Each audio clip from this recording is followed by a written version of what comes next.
Mun mielestä parasta taikkarissa on samanhenkiset musiikista pitävät ihmiset. Joo, ja sitten täällä on se yhteishenki niin hyvä, että voi ajatella vaikka niinku yläastetta, niin siellä ei tulisi kyllä mieleenkään välttämättä, että 7-9-luokkalaiset on niinku kavereet keskenään, mutta täällä kyllä 1. ja 3. on ihan samaa pataa. On kiva, kun on paljon esitysmahdollisuuksia, niin pääsee lavalle ja tulee kokemusta. Mä hain taikkariin sen takia, että mä halusin mennä lukioon, mutta peruslukio kuulosti tosi tylsältä ja mä halusin siihen arjen ympärille myös musiikkia ja esiintymisiä. Mulla oli just tuo vähän sama, että normilukio olisi vähän kuulostanut itselle, niin kuin, ei ihan omalta, mutta kuitenkin halus lukioon, niin siitä oli just, että sai yhdistettyä sen musiikin siihen lukioon, niin se oli tosi kiva juttu. Joo, eli meillä on musapuolella tosi paljon erilaisia mahdollisuuksia kehittyä siinä ja sitten meillä on monipuolisesti valinnaisia, toki on noin pakolliset niin kuin vähän teoriaa ja semmoista musiikin historiaa, mutta sitten niin kuin oma semmoinen aktiivisuus vaikuttaa siihen tosi paljon, että mitä kaikkea pääsee opiskelemaan.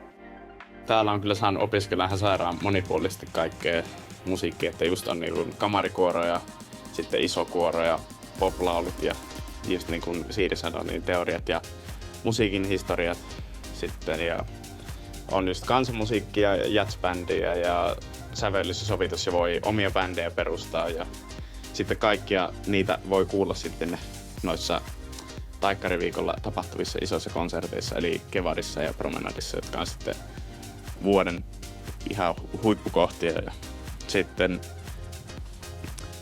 sitten just aktiivisuuden mukaan vuoden 2024 lopussa valittiin tonne Portugaliin semmoinen 20-30 henkeä sellaiselle kivalle musiikkimatkalle, missä just esiintyi meidän jazzbändi ja sitten kamarikuoro, niin se oli kyllä ihan ikimuistainen matka, että sellaista on kanssa ihan huippukohtia, joista on nyt tullut.